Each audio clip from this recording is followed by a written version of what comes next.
Hello, and welcome to Overheard, the Foreign Policy Research Institute monthly podcast that explores the national security implications of intelligence activities, irregular warfare, and political warfare. My name is Phil Wasielewski, and I am the director of FPRI Center for the Study of Intelligence and Non-Traditional Warfare.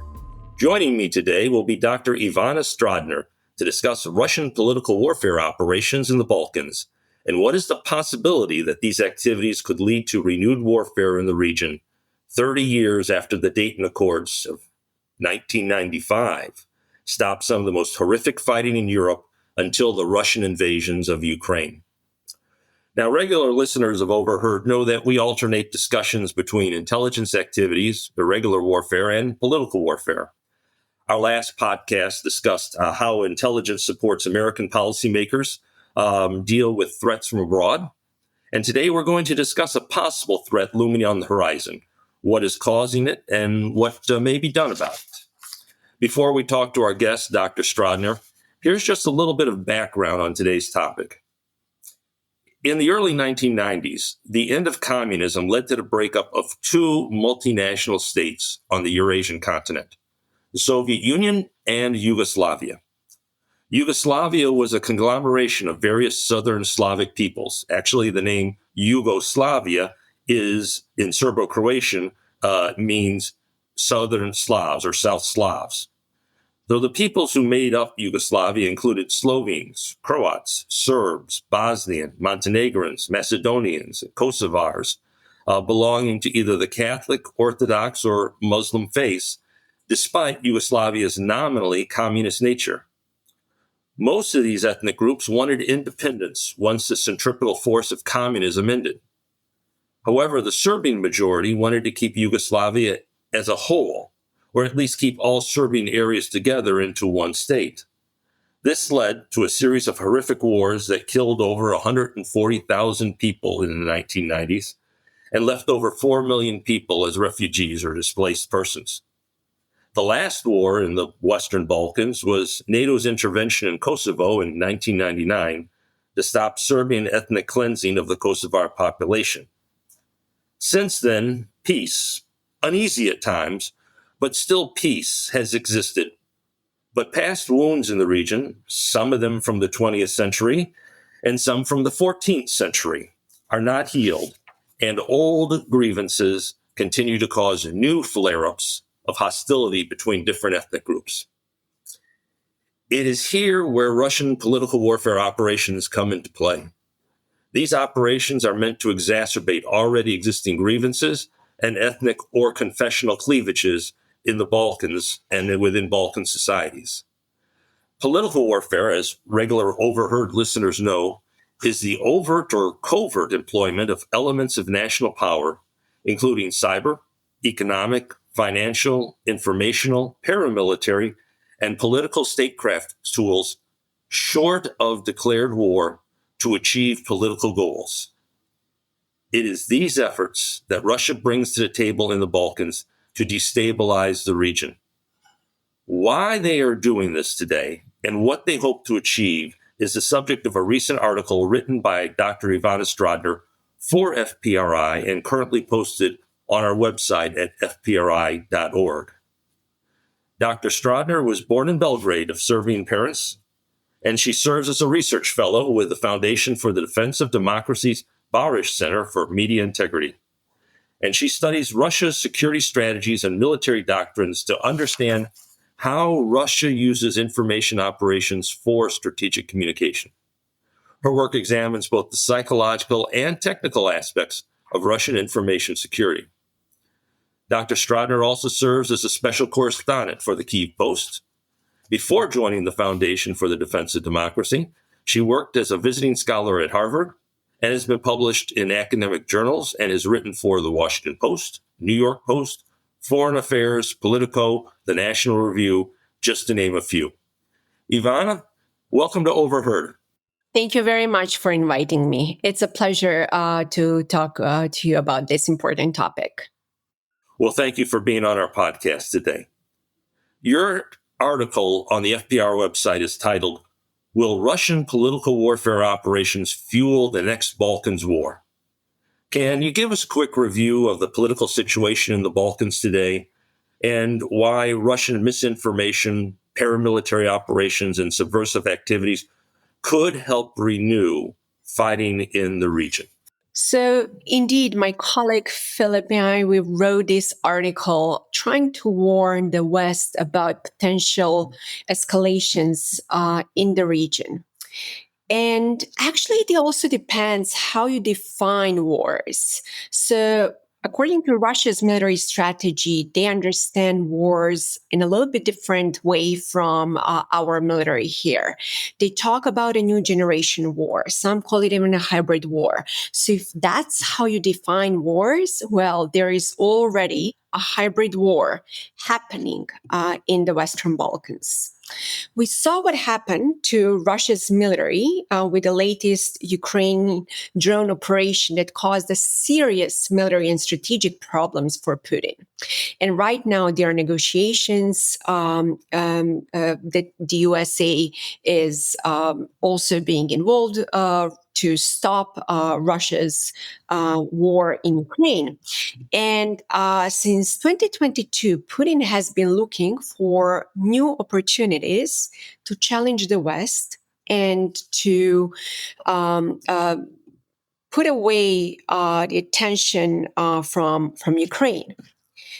We already saw what happened in Moldova, what Russia has been doing in Georgia, and the Western Balkans is just part of Russia's playbook. Oftentimes, when I do my research on Georgia and Moldova and the Western Balkans, their playbook is absolutely very, very similar. And here is something very important to note, which is that Russia doesn't need to send tanks and jets to the Western Balkans. Putin couldn't care less about the territory of the region. He can accomplish all his military and security objectives without a single bullet because he already has his proxies there that can accomplish those goals. So the real question is, why does Russia actually care about the Western Balkans? Number one, to distract from Ukraine. Number two, to show that NATO and Europe are paper tigers. The Baltics, the states, they are already warning about a potential assault on their countries that might trigger Article 5. But in the Balkans, stakes are high enough for Putin, but not also as high as in the Baltic states. To translate this in plain English, it's high enough for Putin that he can actually show that NATO is a paper tiger, because you do have NATO peacekeepers in Kosovo. You also have Montenegro and North Macedonia that are NATO member states. And and 2 years ago, Kosovo, there was an assault on a NATO peacekeepers in Kosovo, where 90 NATO peacekeepers were injured. So it's not only NATO, but also the EU as well, because EU forces are stationed in Bosnia and Herzegovina. And also, EU is very passionate these days about enlargement, and Russia wants to make sure that none of those countries move forward. Of course, this would have not been possible without the help of Putin's proxies in the region. And that's why Putin can accomplish a lot of his objectives. I think there are two vulnerable spots right now, which is Kosovo and Bosnia and Herzegovina.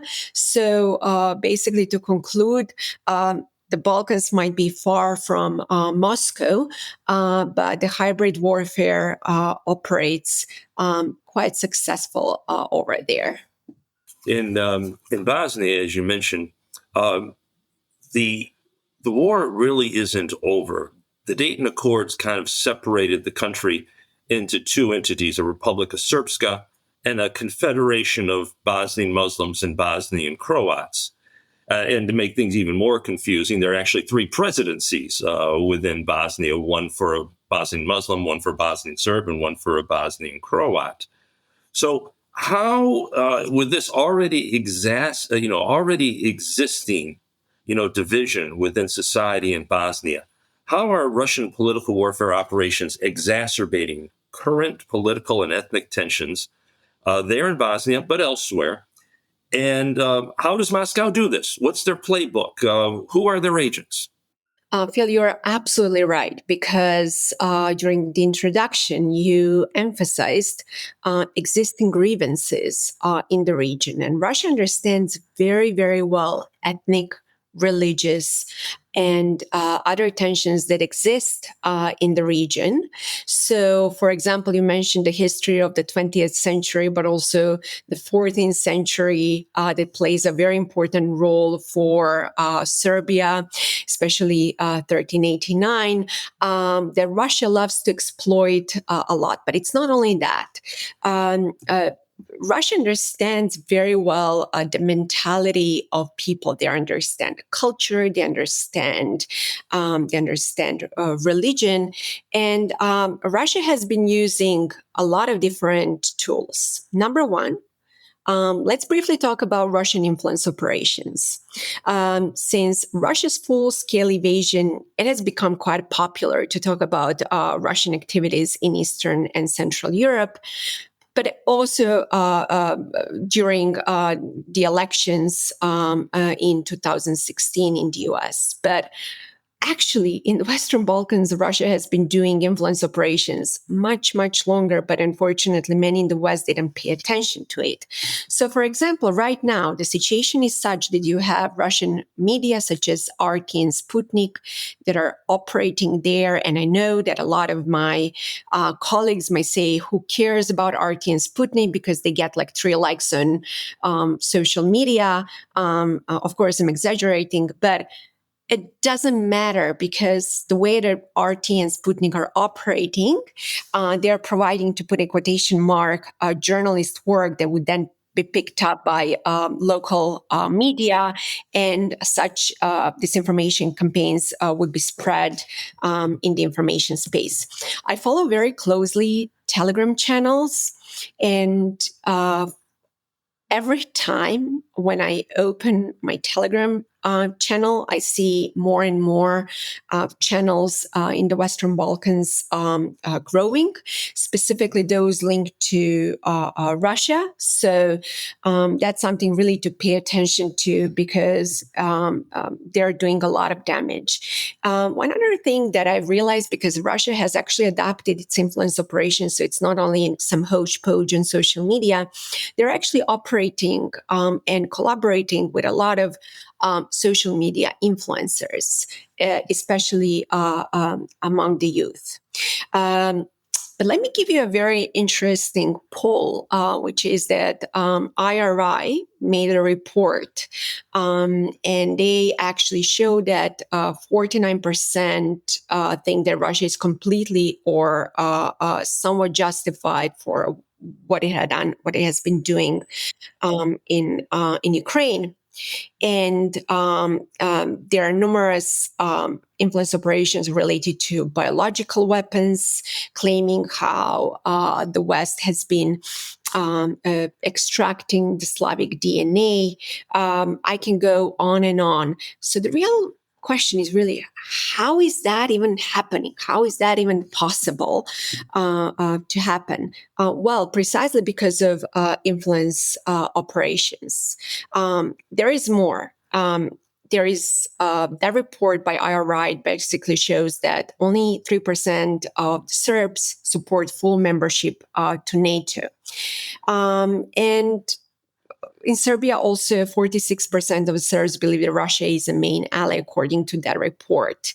And 36% believe that the US is a main threat. So the real question is, how is that possible when actually it's the European Union has been number one and most important trading partner? So you see, by a very, very successful propaganda, Moscow can accomplish its objective. Of course, this would have not been possible without without the support coming from Belgrade, and we'll talk more about that, how the Serbian government has been serving as a proxy for Russia, because also the Serbian president has its own objectives, which is to remain in power for as long as possible. So he's also benefiting from making sure that such anti-Western media news are out there. Russia is not only operating through influence operations that Moscow has adapted since 2022, but also through cyber activities, through military cooperation. Yes, in 2022, there were less weapons cooperation between Serbia and Russia, because Russia and Serbia had multiple military exercises before that, but it's not because somehow president of Serbia has become ideologically more aligned with the West, but rather because Russia is too busy with Ukraine. And I'll just give you a very concrete example. What happened just a few days ago, SVR, Russia's intelligence, basically accused Serbia of sending weapons to Ukraine, and they basically claimed how this was an attempt to stab Russia in the back. And the SVR news may be shocking to some, but for those who have been following closely Serbia-Russia relations, this is not surprising, because according to a leak document in 2023, Serbia committed to send lethal aid and supplied it already. And there was another article in 2024 that mentioned a similar thing about Serbia's delivery. So the real question is, why now? Is it possible that SVR didn't know this information and made this assessment several years later? Unlikely. Then why are they sending this message to Serbia now? Think about this. President of Serbia has been playing this balancing strategy between Russia, Beijing, Brussels, and Washington for a very long time. And indeed, he has been clearly, reportedly, Serbia has sent weapons to Ukraine, but it doesn't mean that Vučić has done that because he ideologically became suddenly pro-Western. No, he has done this because it's just Serbia has done this because it's just a lucrative business. Serbia also supported Ukraine in the UN, but it's also not because ideology, it's rather because for Vučić, he sees like a numerous legal parallels to Ukraine, and I can go on and on. In the meantime, Serbia has served as a haven for Russia's sanctions evasion. They are collaborating still very closely in security. As a matter of fact, there are massive protests right now in Serbia. Probably the biggest protests since 2000, when Milosevic was overthrown. And Russia claimed that basically there is a plot of color revolution coming from the West, and Russia openly stated that they are helping Serbia in that matter. So maybe this particular statement was a signal to Vučić that he has to remain in the line of the Kremlin. And my last point that I want to emphasize, when you ask how Russia is operating, it's also through the Orthodox Church, which is one of the key pillars of Russia's activities in the region. Just recently, Putin had a meeting with a patriarch Kirill and the Serbian patriarch, and just a few days later, Milorad Dodik from Republika Srpska, he immediately threatened all Bosniaks in Bosnia, basically claiming that all Muslims should convert to Orthodox Christianity. So this really tells you all you need to know how Russian activities are quite complex in the region, and unfortunately, they work. Well, thank you, Ivana. From your description, it seems like President of Serbia, Vučić, is playing both sides of the street in this game, which is very natural in Balkans politics.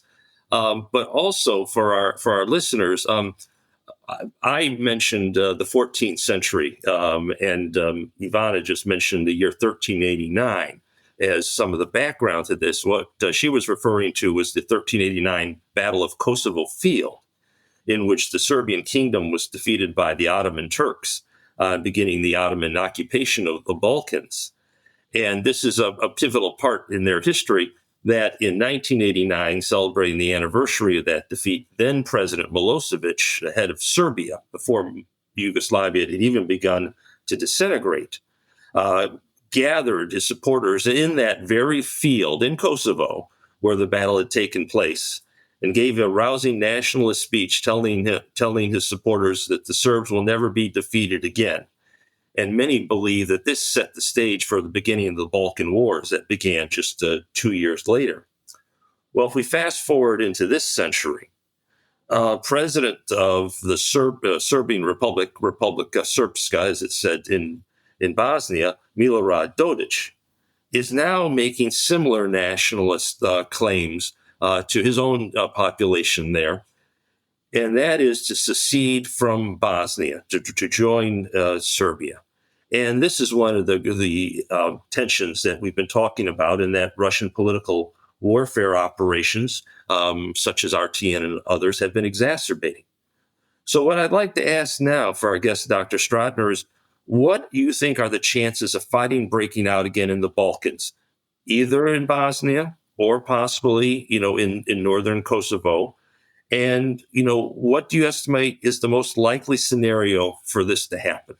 So, as of today, my assessment is that we will not see, I do not see any big war in the Balkans like the one that we see in Ukraine, but that's not a point.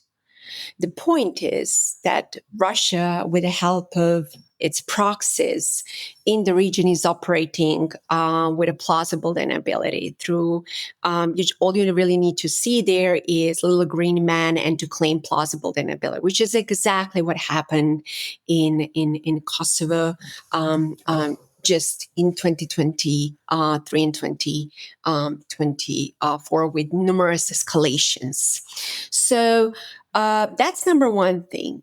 The second thing, but let me first actually tell you a little bit about what's happening right now in Kosovo. I think I'm more optimistic today than I was 2 or 3 years ago because NATO peacekeepers are much larger in size, and NATO is very, very serious about defending security and peace over there.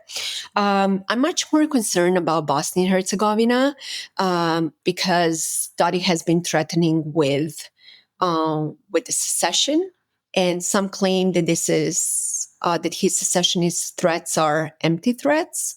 They might be empty threats, but actually think that in the case if he decides to secede, the real question is what European Union, what the EU forces, what are they going to do, and whether they will be willing to show Russia that Russia is a paper tiger. So Russia really doesn't need, as I mentioned, to send tanks and jets over there. They can provide intelligence support. They can provide support in various different ways. And make no mistake, there are lots of weapons already in the region, and nationalism really is on the rise. So I would really not exclude more escalations. As a matter of fact, in 2024, a report from the U.S. Office of the Director of National Intelligence warned of an increased risk of inter-ethnic violence in the Western Balkans. And they mentioned also Bosnia and Herzegovina. Just a few weeks ago, the UK also warned of Russia's games in the region. NATO warned of Russia's games in the region. So the situation right now, we are all focusing on what's happening in Ukraine. So I understand why many people are not paying attention to the Balkans.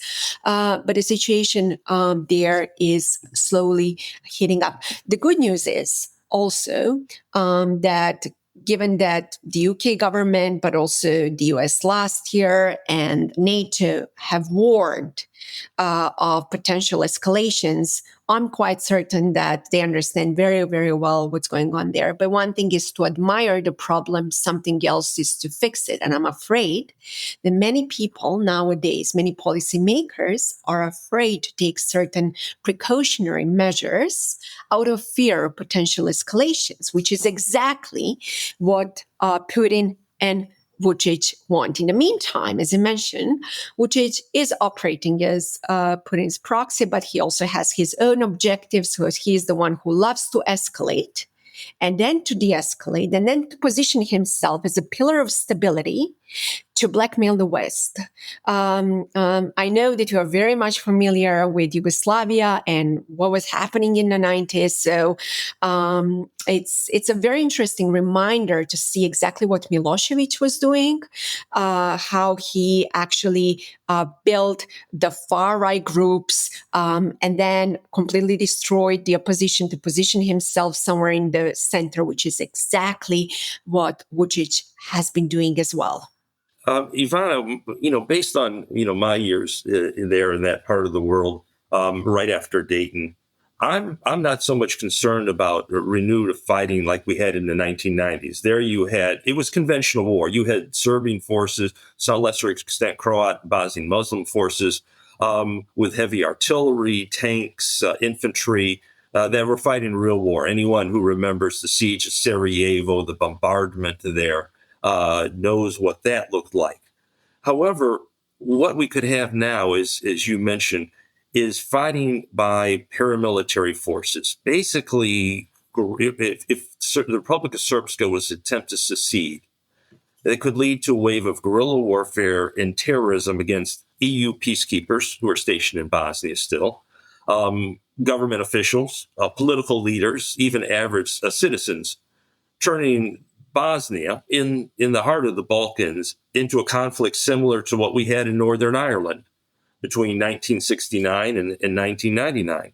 So let me ask you, so what would be the effect of such fighting, not just in Bosnia, but in the Balkans writ large, and also generally in Europe, while at the same time we have a major conventional war going on not too far away in Ukraine? What would this mean to European security?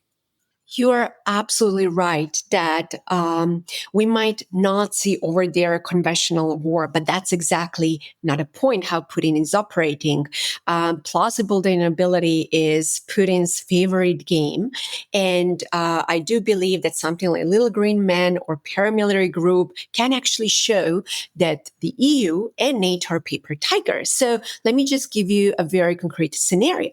When there was an escalation in Kosovo when 19 NATO peacekeepers were injured.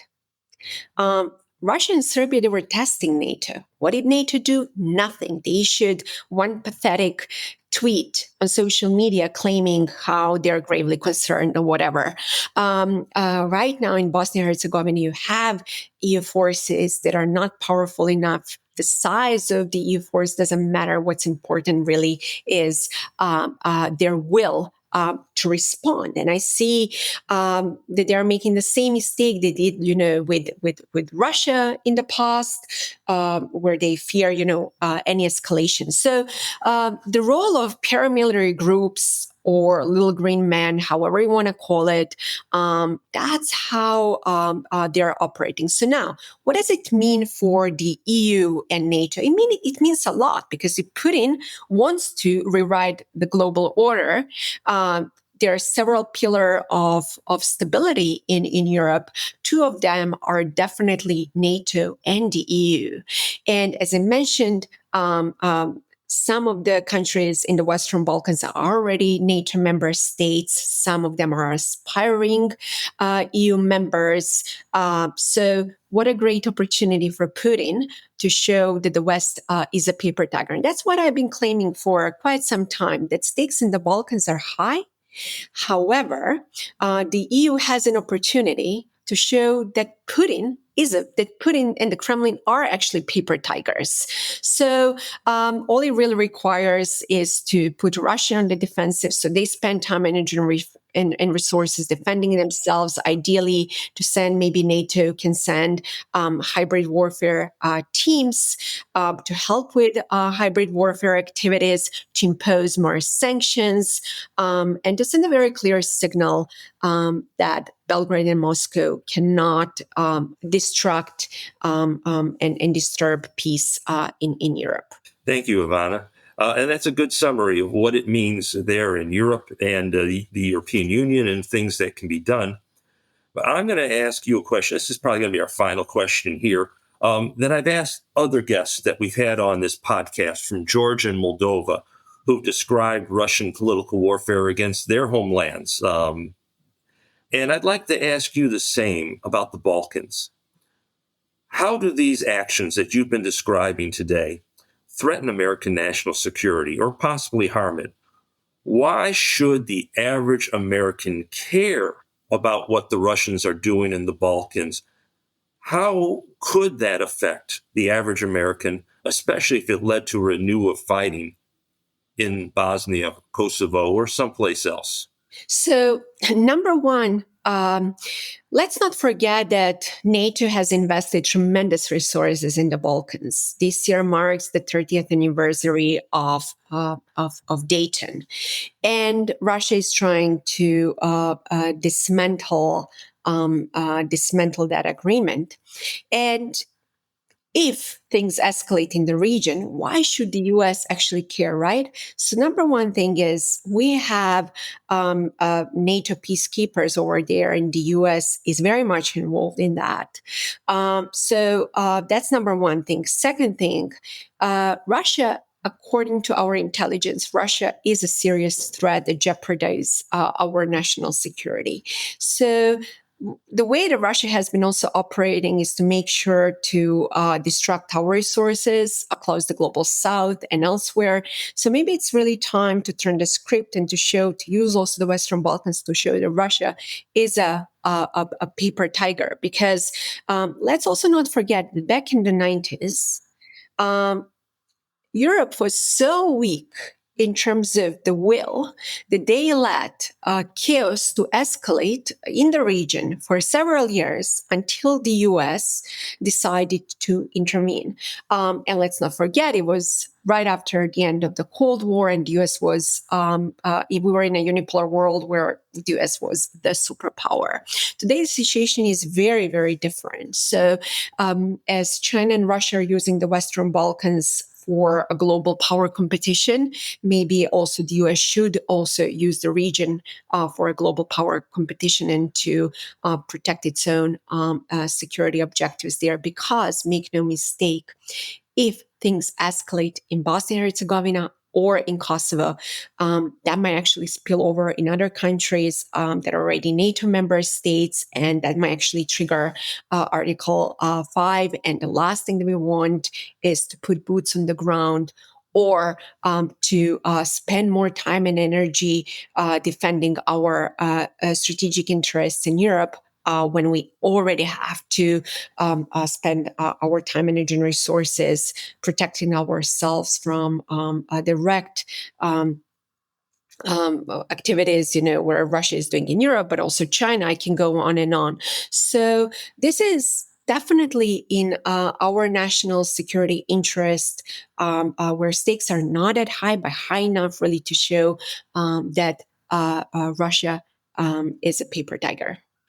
Well, thank you, Ivana. And I think you raise a good point that by standing up to Russian political warfare operations in the Balkans, by not allowing them to further divide the people, to show the empty promises that are coming from the Kremlin, there is no way they will support Serbia in any conflict with either EU or NATO or the United States. And that by showing their weakness, and by extinguishing the attempts to reignite the fires in the Balkans, which grievances still exist, that this will maintain the peace that was built after the Dayton Accords and after wars, for those of us who saw it, that were so horrific there, and that they never repeat again. It certainly wouldn't benefit Europe. It certainly wouldn't benefit the United States and for our companies that trade there. and it certainly wouldn't benefit the larger picture of our efforts to develop a security architecture in Europe that will protect not only against Russian conventional wars and invasions such as in Ukraine and possibly in the Baltics in the future, but also Russian political warfare across the European continent and directed against the United States as well, as we've discussed in our previous podcast. So thank you, Ivana. I mean, as we've done in the past podcasts, as I mentioned, we had a couple talk about the Russian political warfare operations in Georgia and Moldova. This has been a great review of Russian political warfare operations in the Balkans. And I want to thank Dr. Stradner for appearing today to discuss it here on Overheard. If you liked what you heard here, I really recommend reading her article that's now on the FPRI website on this that goes into even more detail than we can go into in just a short podcast. And look forward to seeing you again and maybe having you publish again in FPRI. It was a pleasure to talk to you about this important topic, and thank you for your kind invitation to write this paper. And I very much look forward to writing maybe something more on a positive note next time. We thank Dr. Stradner, and I also like to thank, as always, you, our listeners, for clicking on and listening to Overheard to get different perspectives on intelligence activities, irregular warfare, and political warfare. We at FPRI hope you'll continue to listen and recommend us to your friends. If you enjoy these podcasts, please visit the Foreign Policy Research Institute website at fpri.org to subscribe to our mailing list to receive updates on future podcasts and other FPRI events. Please also consider joining FPRI and donating to it to support our efforts to provide the public and policymakers with fact-driven, nonpartisan analysis about the most pressing foreign policy and national security issues facing the United States. We look forward to you joining us again next month for a new Overheard podcast. Goodbye.